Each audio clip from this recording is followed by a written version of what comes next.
Chapter 44 of the Count of Monte Cristo by Alexandre Dumas. Chapter 44 The Vendetta.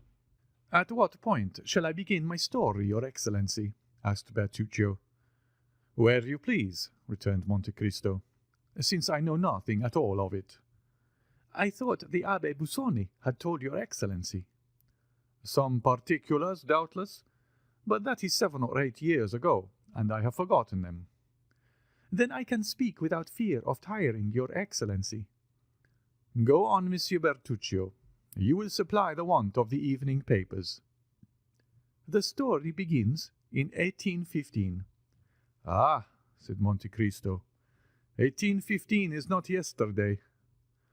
"No, monsieur, and yet I recollect all things as clearly as if they had happened but then. I had a brother, an elder brother, who was in the service of the emperor. He had become lieutenant in a regiment composed entirely of Corsicans. This brother was my only friend.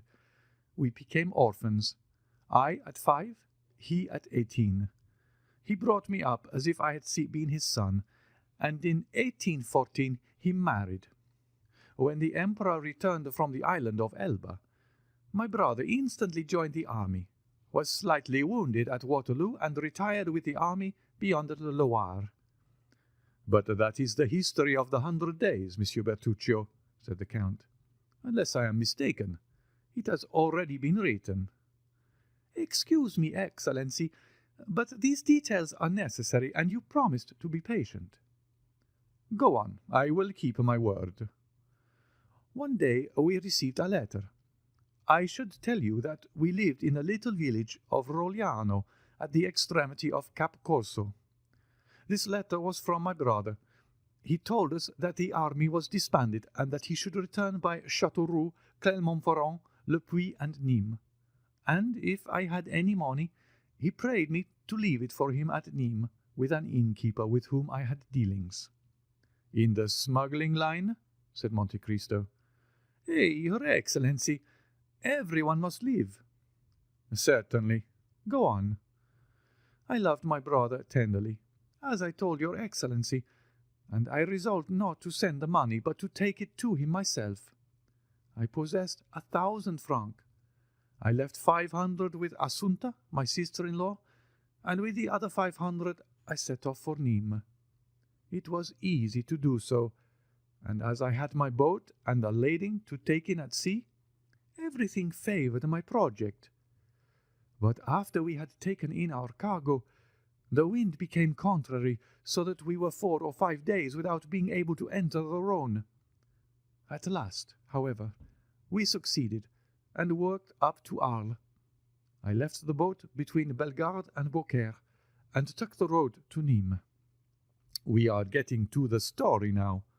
"Yes, Your Excellency, excuse me, but as you will see, I only tell you what is absolutely necessary. Just at this time the famous massacres took place in the south of France. 3 brigands called Trestaillon, Truphemy, and Graffan publicly assassinated everybody whom they suspected of Bonapartism. You have doubtless heard of these massacres, Your Excellency." "Vaguely. I was far from France at that period. Go on." "As I entered Nîmes, I literally waded in blood. At every step you encountered dead bodies and bands of murderers who killed, plundered, and burned. At the sight of the slaughter and devastation, I became terrified, not for myself, for I, a simple Corsican fisherman, had nothing to fear. On the contrary, that time was most favourable for us smugglers. But for my brother, a soldier of the Empire, returning from the army of the Loire, with his uniform and his epaulettes, there was everything to apprehend. I hastened to the innkeeper. My misgivings had been but too true. My brother had arrived the previous evening at Nîmes, and at the very door of the house, where he was about to demand hospitality, he had been assassinated. I did all in my power to discover the murderers, but no one does tell me the names, so much were they dreaded. I even thought of that French justice of which I had heard so much, and which, feared nothing, and I went to the king's attorney. "And this king's attorney was named Villefort?" asked Monte Cristo carelessly. "Yes, your excellency. He came from Marseille, where he had been deputy procureur. His zeal had procured him advancement, and he was said to be one of the first who had informed the government of the departure from the island of Elba." "Then," said Monte Cristo, "you went to him." "Monsieur," I said, "my brother was assassinated yesterday in the streets of Nîmes. I know not by whom, but it is your duty to find out. You are the representative of justice here, and it is for justice to avenge those she has been unable to protect." "Who was your brother?" he asked. "A lieutenant in the Corsican battalion." "A soldier of the usurper, then?" "A soldier of the French army." "Well," replied he has smitten with the sword, and he has perished by the sword." "You are mistaken, monsieur," I replied. "He has perished by the poniard." "What do you want me to do?" asked the magistrate. "I have already told you. Avenge him." "On whom?" "On his murderers." "How should I know who they are?" "Order them to be sought for." "Why, your brother has been involved in a quarrel and killed in a duel. All these old soldiers commit excesses which were tolerated in the time of the emperor, but which are not suffered now, for the people here do not like soldiers of such disorderly conduct." "Monsieur," I replied, "it is not for myself that I entreat your interference. I should grieve for him or avenge him, but my poor brother had a wife, and were anything to happen to me, the poor creature would perish from want, for my brother's pay alone kept her. Pray try and obtain a small government pension for her." "Every revolution has its catastrophes," returned Monsieur de Villefort. "Your brother has been the victim of this. It is a misfortune, and government owes nothing to his family. If we are to judge by all the vengeance that the followers of the usurper exercised on the partisans of the king, when in their turn they were in power, your brother would be, today in all probability, condemned to death. What has happened is quite natural, and in conformity with the law of reprisals." "What!" cried I, "do you, a magistrate, speak thus to me?" "Oh, those Corsicans are mad, on my honor," replied Monsieur de Villefort. "They fancy that their countryman is still emperor. You have mistaken the time. You should have told me this 2 months ago. It is too late now. Go now at once, or I shall have you put out." I looked at him an instant to see if there was anything to hope from further entreaty. But he was a man of stone. I approached him and said in a low voice, "Well, since you know the Corsicans so well, you know that they always keep their word. You think that it was a good deed to kill my brother, who was a Bonapartist, because you are a royalist? Well, I, who am a Bonapartist also, declare one thing to you, which is that I will kill you. From this moment I declare the vendetta against you. So protect yourself as well as you can, for the next time we meet your last hour has come."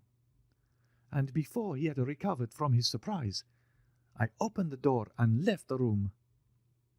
"Well, well," said Monte Cristo, "such an innocent-looking person as you are to do these things, Monsieur Bertuccio, and to a king's attorney at that. But did he know what was meant by the terrible word, vendetta?" "He knew so well that from that moment he shut himself in his house, and never went out unattended, seeking me high and low. Fortunately, I was so well concealed that he could not find me. Then he became alarmed, and dared not stay any longer at Nîmes.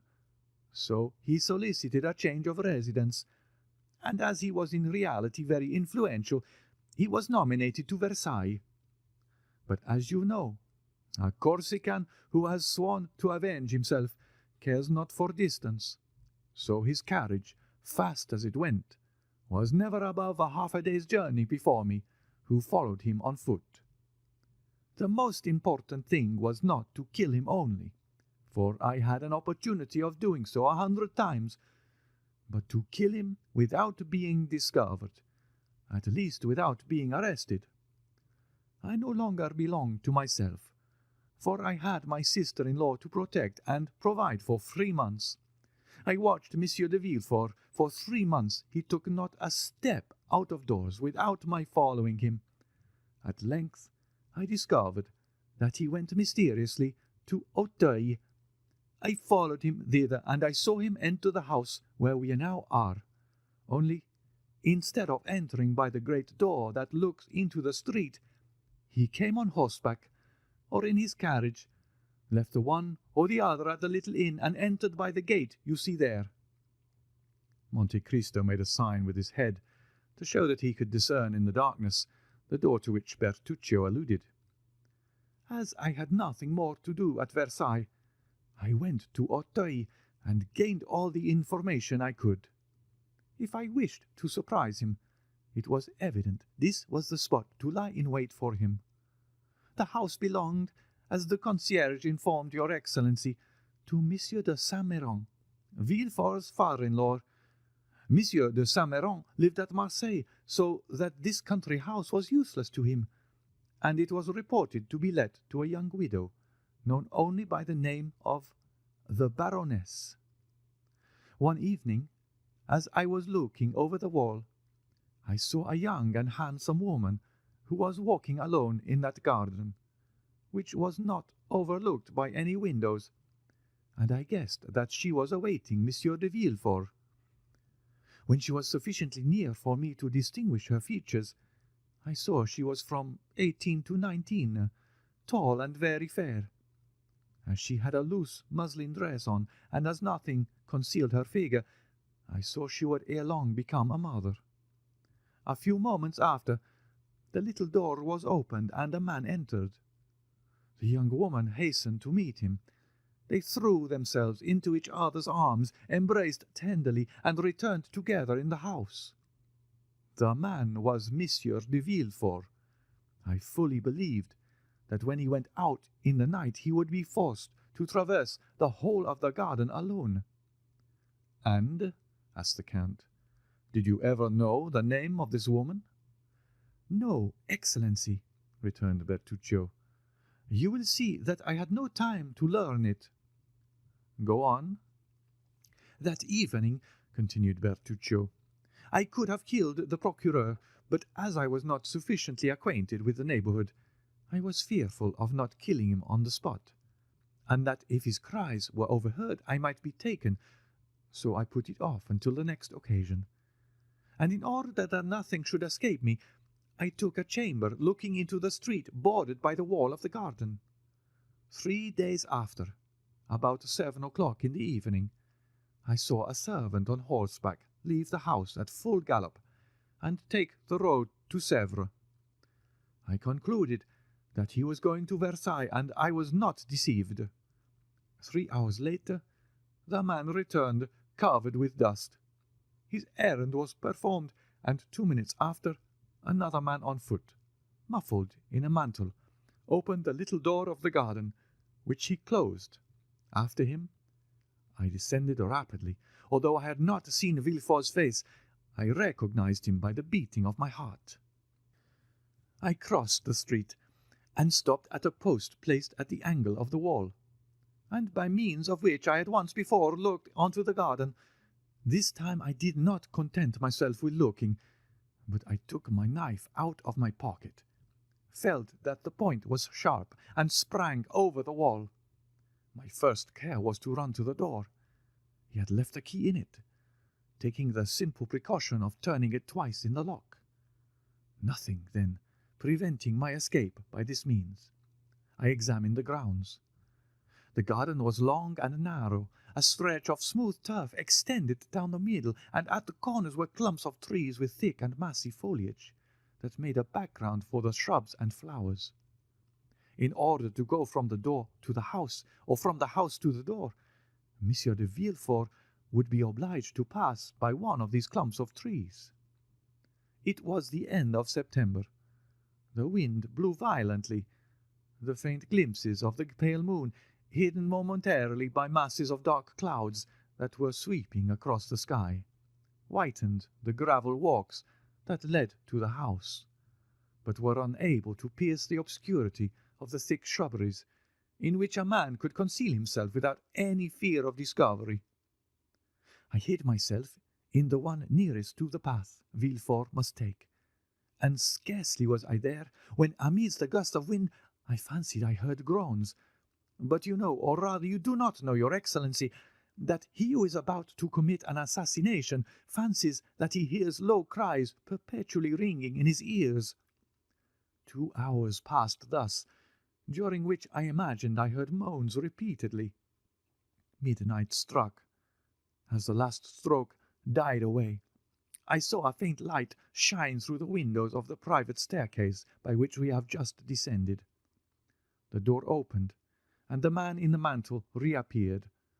The terrible moment had come, but I had so long been prepared for it that my heart did not fail in the least. I drew my knife from my pocket again, opened it, and made ready to strike. The man in the mantle advanced towards me, but as he drew near, I saw that he had a weapon in his hand. I was afraid, not of a struggle, but of a failure. When he was only a few paces from me, I saw that what I had taken for a weapon was only a spade.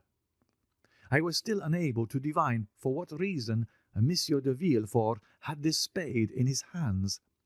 When he stopped close to the thicket where I was, glanced around, and began to dig a hole in the earth, I then perceived that he was hiding something under his mantle, which he laid on the grass in order to dig more freely. Then I confess curiosity mingled with hatred. I wished to see what Villefort was going to do there, and I remained motionless, holding my breath. Then an idea crossed my mind, which was confirmed when I saw the procureur lift from under his mantle a box 2 feet long and 6 or 8 inches deep. I let him place the box in the hole he had made. Then, while he stamped with his feet to remove all traces of his occupation, I rushed on him and plunged my knife into his breast, exclaiming, "I am Giovanni Bertuccio. Thy death for my brothers, thy treasure for his widow. Thou seest that my vengeance is more complete than I had hoped." I know not if he heard these words. I think he did not, for he fell without a cry. I felt his blood gush over my face, but I was intoxicated. I was delirious, and the blood refreshed instead of burning me. In a second I had disinterred the box. Then, that it might not be known I had done so, I filled up the hole, threw the spade over the wall, and rushed through the door, which I double-locked, carrying off the key. "Ah," said Monte Cristo, "it seems to me this was nothing but murder and robbery." "No, your Excellency," returned Bertuccio. "It was a vendetta followed by restitution." "And was the sum a large one?" "It was not money." "Ah, I recollect," replied the Count. "Did you not say something of an infant?" "Yes, Excellency. I hastened to the river, sat down on the bank, and with my knife forced open the lock of the box. In a fine linen cloth was wrapped a new-born child. Its purple visage and its violet-colored hands showed that it had perished from suffocation, but as it was not yet cold, I hesitated to throw it into the water that ran at my feet. After a moment, I fancied that I felt a slight pulsation of the heart, and as I had been assistant at the hospital at Bastia, I did what a doctor would have done. I inflated the lungs by blowing air into them, and at the expiration of a quarter of an hour it began to breathe and cried feebly. In my turn I uttered a cry, but a cry of joy. God has not cursed me then. I cried, "since he permits me to save the life of a human creature in exchange for the life I have taken away." "And what do you do with the child?" asked Monte Cristo. It was an embarrassing load for a man seeking to escape. I had not for a moment the idea of keeping it, but I knew that at Paris there was an asylum where they received such creatures. As I passed the city gates, I declared that I had found the child on the road, and I inquired where the asylum was. The box confirmed my statement. The linen proved that the infant belonged to wealthy parents. The blood with which I was covered might have proceeded from the child as well as from anyone else. No objection was raised, but they pointed out the asylum, which was situated at the upper end of the Rue d'Enfer, and after having taken the precaution of cutting the linen in 2 pieces, so that one of the 2 letters which marked it was on the piece wrapped around the child, while the other remained in my possession, I rang the bell and fled with all speed. A fortnight after I was at Rogliano, and I said to Assunta, "Console thyself, sister, Israel is dead, but he is avenged." She demanded what I meant, and when I had told her all, "Giovanni," said she, "you should have brought this child with you. We would have replaced the parents it was lost, have called it Benedetto, and then, in consequence of this good action, God would have blessed us." In reply, I gave her the half of the linen I had kept, in order to reclaim him if we became rich. "What letters were marked on the linen?" said Monte Cristo. "An H and an N, surmounted by a baron's coronet." "By heaven, Monsieur Bertuccio, you make use of heraldic terms. Where did you study heraldry?" "In your service, Excellency, where everything is learned." "Go on. I am curious to know 2 things." "What are they, your Excellency?" "What became of this little boy? For I think you told me it was a boy, Monsieur Bertuccio." "No, Excellency, I do not recollect telling you that." "I thought you did. I must have been mistaken." "No, you were not, for it was in reality a little boy. But your Excellency wished to know 2 things. What was the second?" "The second was the crime of which you were accused, when you asked for a confessor, and the Abbé Busoni came to visit you at your request, in the prison at Nîmes." "The story will be very long, Excellency." "What matter? You know I take but little sleep, and I do not suppose you are very much inclined for it either." Bertuccio bowed and resumed his story. "Partly to drown the recollections of the past that haunted me, partly to supply the wants of the poor widow, I eagerly returned to my trade of smuggler, which had become more easy since that relaxation of the laws which always follows a revolution. The southern districts were ill watched in particular, in consequence of the disturbances that were perpetually breaking out in Avignon, Nîmes, or Uzes.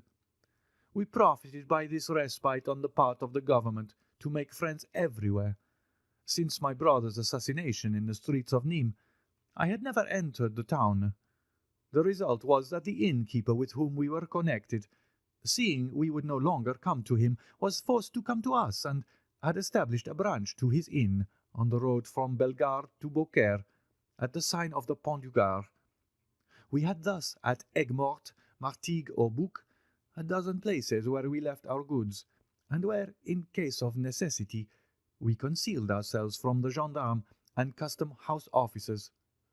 Smuggling is a profitable trade, when a certain degree of vigor and intelligence is employed. As for myself, brought up in the mountains, I had a double motive for fearing the gendarmes and custom-house officers, as my appearance before the judges would cause an inquiry, and an inquiry always looks back into the past. And in my past life they might find something far more grave than the selling of smuggled cigars, or barrels of brandy without a permit. So, preferring death to capture, I accomplished the most astonishing deeds, and which more than once showed me that the too great care we took of our bodies is the only obstacle to the success of those projects which require rapid decision and vigorous and determined execution. In reality, when you have once devoted your life to your enterprises, you are no longer the equal of other men, or rather, other men are no longer your equals, and whosoever has taken this resolution feels his strength and resources doubled. Philosophy, Monsieur Bertuccio, interrupted the Count. You have done a little of everything in your life. Oh, Excellency! No, but a philosophy at 10:30 at night is somewhat late. Yet I have no other observation to make, for what you say is correct, which is more than can be said for all philosophy. My journeys became more and more extensive and more productive. Assunta took care of all, and our little fortune increased. One day, as I was setting off on an expedition, "Go," said she, "at your return I will give you a surprise." I questioned her, but in vain. She would tell me nothing, and I departed. Our expedition lasted nearly 6 weeks. We had been to Lucca to take in oil, to Leghorn for English cottons, and we ran out cargo without opposition and returned home full of joy. When I entered the house, the first thing I beheld in the middle of Assunta's chamber was a cradle that might be called sumptuous compared with the rest of the furniture, and in it a baby 7 or 8 months old. I uttered a cry of joy. The only moments of sadness I had known since the assassination of the procureur were caused by the recollection that I had abandoned this child. For the assassination itself I had never felt any remorse. Poor Assunta had guessed all. She had profited by my absence, and furnished with the half of the linen, and having written down the day and hour at which I had deposited the child at the asylum, had set off for Paris, and had reclaimed it. No objection was raised, and the infant was given up to her. Ah, I confess, Your Excellency, when I saw this poor creature sleeping peacefully in its cradle, I felt my eyes filled with tears. "Ah, Santa," cried I, "you are an excellent woman, and heaven will bless you." "This," said Monte Cristo, "is less correct than your philosophy. It is only faith." "Alas, Your Excellency is right," replied Bertuccio, "and God made this infant the instrument of our punishment. Never did a perverse nature declare itself more prematurely, and yet it was not owing to any fault in his bringing up. He was a most lovely child, with large blue eyes, of that deep color that harmonizes so well with the blonde complexion. Only his hair, which was too light, gave his face a most singular expression, and added to the vivacity of his look and the malice of his smile. Unfortunately, there is a proverb which says that red is either altogether good or altogether bad. The proverb was but too correct as regarded Benedetto, and even in his infancy he manifested the worst disposition. It is true that the indulgence of his foster-mother encouraged him. This child, for whom my poor sister would go to the town 5 or 6 leagues off, to purchase the earliest fruits and the most tempting sweetmeats, preferred to Parma grapes or Genoese preserves, the chestnuts stolen from a neighbor's orchard, or the dried apples in his loft, when he could eat as well as the nuts and apples that grew in the garden. One day, when Benedetto was about 5 or 6, our neighbor Vassilo, who, according to the custom of the country, never locked up his purse or his valuables, for, as Your Excellency knows, there are no thieves in Corsica, complained that he had lost a louis out of his purse. We thought he must have made a mistake in counting his money, but he persisted in the accuracy of his statement. One day, Benedetto, who had been gone from the house since morning to our great anxiety, did not return until late in the evening, dragging a monkey after him, which he said he had found chained to the foot of a tree.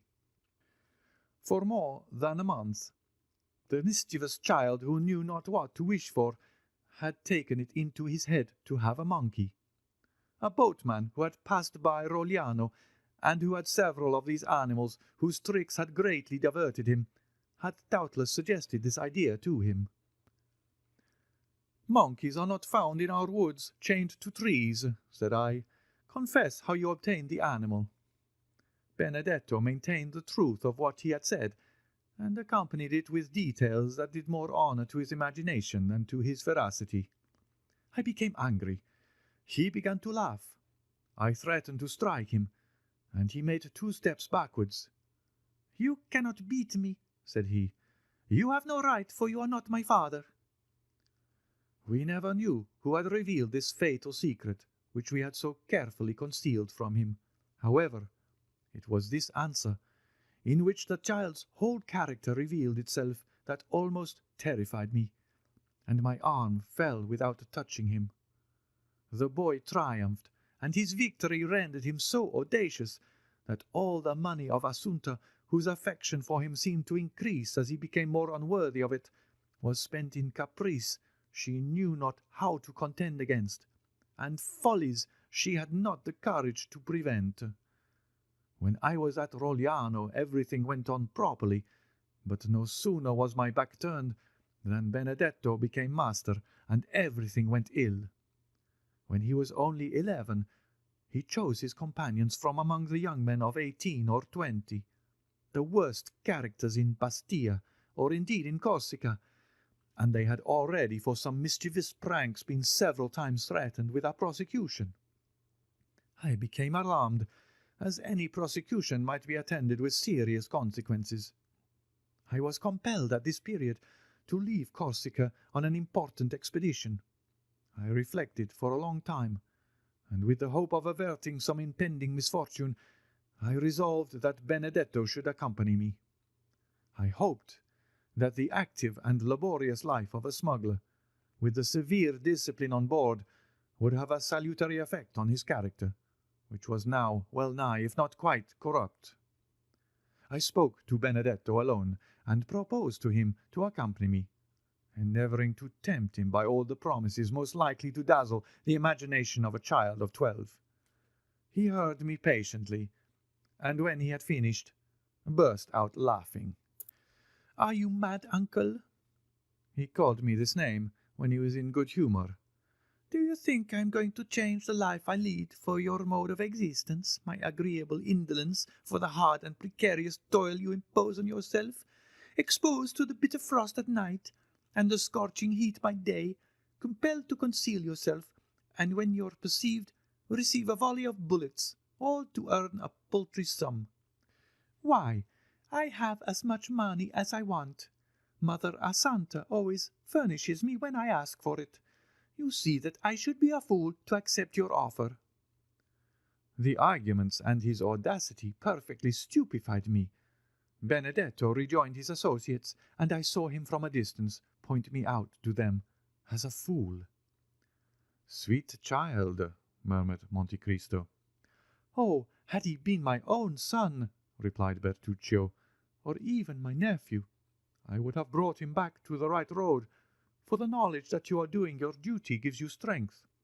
But the idea that I was striking a child whose father I had killed made it impossible for me to punish him. I gave my sister, who constantly defended the unfortunate boy, good advice, and as she confessed that she had several times missed money to a considerable amount, I showed her a safe place in which to conceal our little treasure for the future. My mind was already made up. Benedetto could read, write, and cipher perfectly, for when the fit seized him, he learned more in a day than others in a week. My intention was to enter him as a clerk in some ship, and without letting him know anything of my plan, to convey him some morning on board. By this means his future treatment would depend upon his own conduct. I set off for France, after having fixed upon the plan. Our cargo was to be landed in the Gulf of Lyons, and this was a difficult thing to do, because it was then the year 1829. The most perfect tranquillity was restored, and the vigilance of the custom-house officers was redoubled, and their strictness was increased at this time, in consequence of the fair at Beaucaire. Our expedition made a favourable beginning. We anchored our vessel, which had a double hold, where our goods were concealed, amidst a number of other vessels that bordered the banks of the Rhone from Beaucaire to Arles. On our arrival, we began to discharge our cargo in the night, and to convey it into the town, by the help of the innkeeper with whom we were connected. Whether success rendered us imprudent, or whether we were betrayed, I know not, but one evening about 5 o'clock, our little cabin-boy came breathlessly to inform us that he had seen a detachment of custom-house officers advancing in our direction. It was not their proximity that alarmed us, for detachments were constantly patrolling along the banks of the Rhone, but the care, according to the boy's account, that they took to avoid being seen. In an instant we were on the alert, but it was too late. Our vessel was surrounded, and amongst the custom-house officers I observed several gendarmes, and as terrified at the sight of their uniforms as I was brave at the sight of many other, I sprang into the hold, opened a port, and dropped into the river, dived, and only rose at intervals to breathe, until I reached a ditch that had recently been made from the Rhone to the canal that runs from Beaucaire to Aigues-Mortes. I was now safe, for I could swim along the ditch without being seen, and I reached the canal in safety. I had designedly taken this direction. I have already told your Excellency of an innkeeper from Nîmes, who had set up a little tavern on the road from Bellegarde to Beaucaire. Yes, said Monte Cristo, I perfectly recollect him. I think he was your colleague. Precisely, answered Bertuccio. But he had 7 or 8 years before this period sold his establishment to a tailor at Marseille, who, having almost ruined himself in his old trade, wished to make his fortune in another. Of course, we made the same arrangements with the new landlord that we had with the old, and it was of this man that I intended to ask shelter. What was his name? Inquired the Count, who seemed to become somewhat interested in Bertuccio's story. Gaspard Caderousse. He had married a woman from the village of Carconte, and whom we did not know by any other name than that of her village. She was suffering from malarial fever, and seemed dying by inches. As for her husband, he was a strapping fellow of 40 or 45, who had more than once, in time of danger, given ample proof of his presence of mind and courage. And you say, interrupted Monte Cristo, that this took place towards the year 1829, your Excellency. In what month? June. The beginning or the end? The evening of the 3rd. Ah, said Monte Cristo, the evening of the 3rd of June, 1829. Go on. It was from Caderousse that I intended demanding shelter, and as we never entered by the door that opened onto the road, I resolved not to break through the rule, so climbing over the garden hedge, I crept amongst the olive and wild fig trees, and fearing that Caderousse might have some guest, I entered a kind of shed, in which I had often passed the night, and which was only separated from the inn by a partition in which holes had been made, in order to enable us to watch an opportunity of announcing our presence. My intention was, if Caderousse was alone, to acquaint him with my presence, finish the meal the custom-house officers had interrupted, and profit by the threatened storm to return to the Rhone, and ascertain the state of our vessel and its crew. I stepped into the shed, and it was fortunate I did so, for at that moment Caderousse entered with a stranger. I waited patiently, not to overhear what they said, but because I could do nothing else besides. The same thing had occurred often before. The man who was with Caderousse was evidently a stranger to the south of France. He was one of those merchants who came to sell jewelry at the Beaucaire fair, and who during the month the fair lasts, and during which there is so great an influx of merchants and customers from all parts of Europe, often have dealings to the amount of 100,000 to 150,000 francs. Caderousse entered hastily. Then, seeing that the room was as usual empty, and only guarded by the dog, he called to his wife. "Hello, Carcante," said he. "The worthy priest has not deceived us. The diamond is real." An exclamation of joy was heard, and the staircase creaked beneath her feeble step. "What do you say?" asked his wife, pale as death. "I say that the diamond is real, and that this gentleman, one of the first jewelers of Paris, will give us 50,000 francs for it, only in order to satisfy himself that it really belongs to us. He wishes you to relate to him, as I have done already, the miraculous manner in which the diamond came into our possession. In the meantime, please to sit down, monsieur, and I will fetch you some refreshment." The jeweller examined attentively the interior of the inn, and the apparent poverty of the persons who were about to sell him a diamond that seems to have come from the casket of a prince. "Relate your story, madame," said he, wishing, no doubt, to profit by the absence of the husband, so that the latter could not influence the wife's story, to see if the two recitals tallied. "Oh," returned she, "it was a gift from heaven. My husband was a great friend in 1814 or 1815 of a sailor named Edmond Dantès. This poor fellow, whom Caderousse had forgotten, had not forgotten him, and at his death he bequeathed this diamond to him." "But how did you obtain it?" asked the jeweller. "Had he not before he was imprisoned?" "No, monsieur, but it appears that in prison he made the acquaintance of a rich Englishman, and as in prison he fell sick, and Dantès took the same care of him as if he had been his brother. The Englishman, when he was set free, gave this stone to Dantès, who, less fortunate, died, and in his turn left it to us, and charged the excellent Abbe, who was here this morning to deliver it." "The same story," muttered the jeweller, "and improbable as it seemed at first, it may be true. There's only the price we are not agreed about." "How not agreed about?" said Caderousse. "I thought we agreed for the price I asked." "That is," replied the jeweller, "I offered 40,000 francs." "40,000!" cried La Carconte. "We will not part with it for that sum.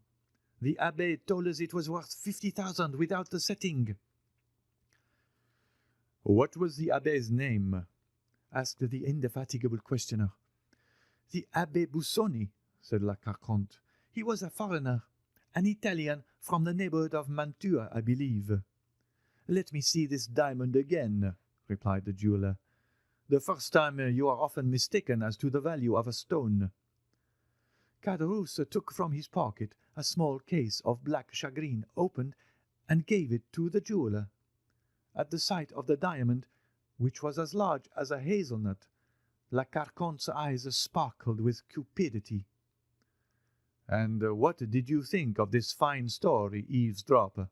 said Monte Cristo. "Did you credit it?" "Yes, your Excellency. I did not look on Caderousse as a bad man, and I thought him incapable of committing a crime, or even a theft." "That did more honor to your heart than to your experience, Monsieur Bertuccio. Had you known this Edmond Dantès of whom they spoke?" "No, your Excellency. I had never heard of him before, and never but once afterwards, and that was from the Abbé Busoni himself, when I saw him in the prison at Nîmes." "Go on." "The jeweller took the ring, and drawing from his pocket a pair of steel pliers, and a small set of copper scales, he took the stone out of its setting, and weighed it carefully. 'I will give you 45,000, said he, but not a sou more. Besides, as that is the exact value of the stone, I brought just that sum with me.' 'Oh, that's no matter,' replied Caderousse. 'I will go back with you to fetch the other 5,000 francs.' 'No,' returned the jeweller, giving back the diamond and the ring to Caderousse. 'No, it is worth no more, and I am sorry I offered so much, for the stone has a flaw in it, which I had not seen. However, I will not go back on my word, and I will give 45,000. At least replace the diamond in the ring, said La Carconte sharply.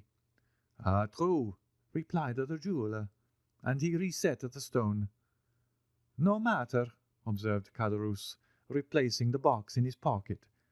Someone else will purchase it. Yes, continued the jeweller, but someone else will not be so easy as I am, or content himself with the same story. It is not natural that a man like you should possess such a diamond. He will inform against you. You will have to find the Abbé Busoni, and the Abbé who will give diamonds worth 2,000 louis are rare. The law would seize it and put you in prison. If at the end of 3 or 4 months you are set at liberty, the ring will be lost, or a false stone worth 3 francs will be given to you, instead of a diamond worth 50,000 or perhaps 55,000 francs, from which you must allow that one runs considerable risk in purchasing. Caderousse and his wife looked eagerly at each other. No, said Caderousse, we are not rich enough to lose 5,000 francs. As you please, my dear sir, said the jeweller. I had, however, as you see, brought you the money in bright coin. And he drew from his pocket a handful of gold and held it sparkling before the dazzled eyes of the innkeeper, and in the other hand he held a packet of banknotes. There was evidently a severe struggle in the mind of Caderousse. It was plain that the small shagreen case, which he turned over and over in his hand, did not seem to him commensurate in value to the enormous sum which fascinated his gaze. He turned towards his wife. "What do you think of this?" he asked in a low voice. "Let him have it, let him have it," she said. "If he returns to Beaucaire without the diamond, he will inform against us, and, as he says, who knows if we shall ever again see the Abbé Busoni? In all probability we shall never see him."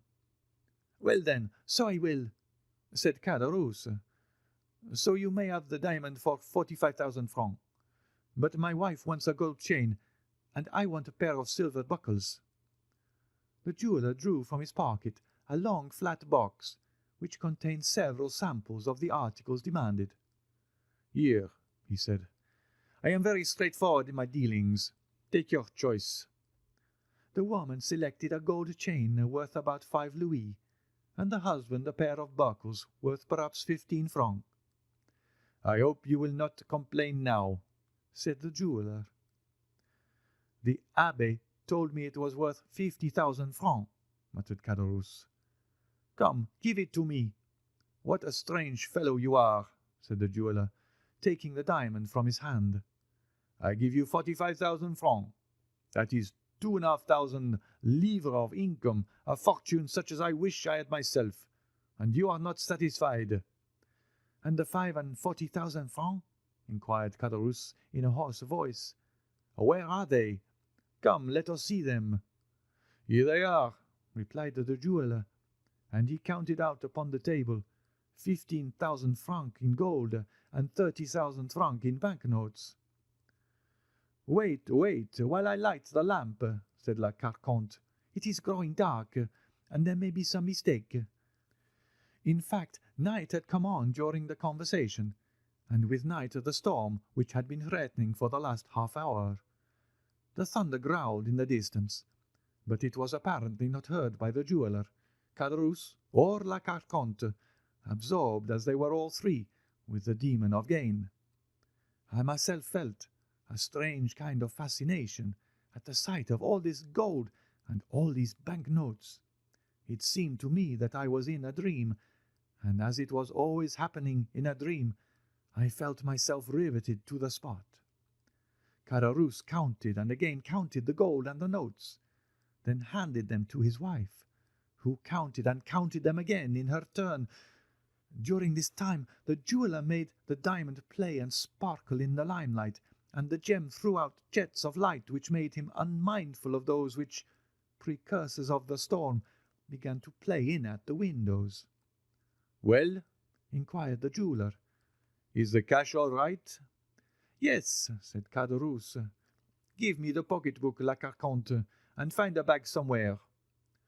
La Carconte went to a cupboard and returned with an old leathern pocket-book and a bag.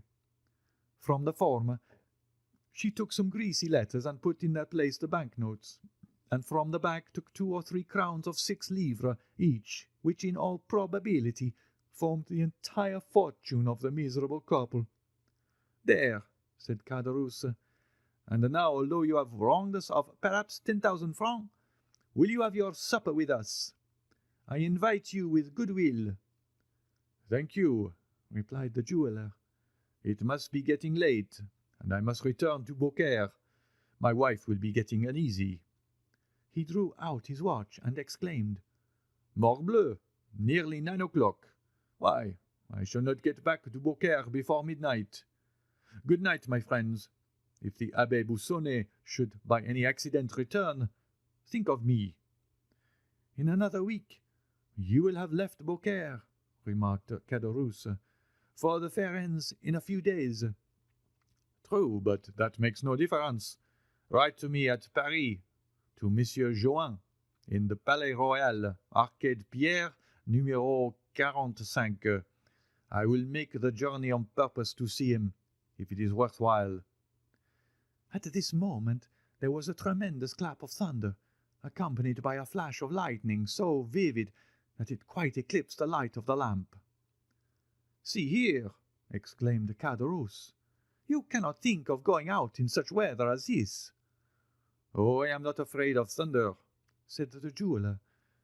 And then there are robbers, said La Carconte. The road is never very safe during fair time. Oh, as to the robbers, said Joanne, here is something for them. And he drew from his pocket a pair of small pistols, loaded to the muzzle. Here, said he, are dogs who bark and bite at the same time. They are for the 2 first who shall have a longing for your diamond, friend Caderousse. Caderousse and his wife again interchanged a meaning look. It seemed as though they were both inspired at the same time with some horrible thought. Well, then, a good journey to you, said Caderousse. Thanks, replied the jeweller. He then took his cane, which he had placed against an old cupboard, and went out. At the moment when he opened the door, such a gust of wind came in that the lamp was nearly extinguished. Oh, said he, this is a very nice weather, and 2 leagues to go in such a storm. Remain, said Caderousse. You can sleep here. Yes, do stay, added La Carconte in a tremulous voice. We will take every care of you. No, I must sleep at Beaucaire. So, once more, good night. Caderousse followed him slowly to the threshold. I can see neither heaven nor earth, said the jeweller, who was outside the door. Do I turn to the right or to the left hand? To the right, said Caderousse. You cannot go wrong. The road is bordered by trees on both sides. Good. All right, said a voice almost lost in the distance. Close the door, said La Carconte. I do not like the open doors when it thunders. Particularly when there is money in the house, eh? Answered Caderousse, double locking the door. He came into the room, went to the cupboard, took out the bag and pocket-book, and both began for the 3rd time to count their gold and banknotes. I never saw such an expression of cupidity as the flickering lamp revealed in those 2 countenances. The woman, especially, was hideous. Her usual feverish tremulousness was intensified, her countenance had become livid, and her eyes resembled burning coals. "Why," she inquired in a hoarse voice, "did you invite him to sleep here tonight?" "Why?" said Caderousse with a shudder. "Why, that he might not have the trouble of returning to Beaucaire." "Ah!" responded the woman with an expression impossible to describe. "I thought it was for something else." "Woman, woman, why do you have such ideas?" cried Caderousse. "Or if you have them, why don't you keep them to yourself?" "Well," said La Carconte, after a moment's pause, "you are not a man." "What do you mean?" added Caderousse. "If you had been a man, you would not have let him go from here. Woman! Or else he should not have reached Beaucaire. Woman! The road takes a turn. He is obliged to follow it, while alongside of the canal there is a shorter road. Woman! You offend the good God! There, listen!" And at this moment there was a tremendous peal of thunder, while the livid lightning illumined the room, and the thunder, rolling away in the distance, seemed to withdraw unwillingly from the cursed abode. "Merci!" said Caderousse, crossing himself. At the same moment, and in the midst of the terrifying silence which usually follows a clap of thunder, they heard a knocking at the door. Caderousse and his wife started and looked aghast at each other.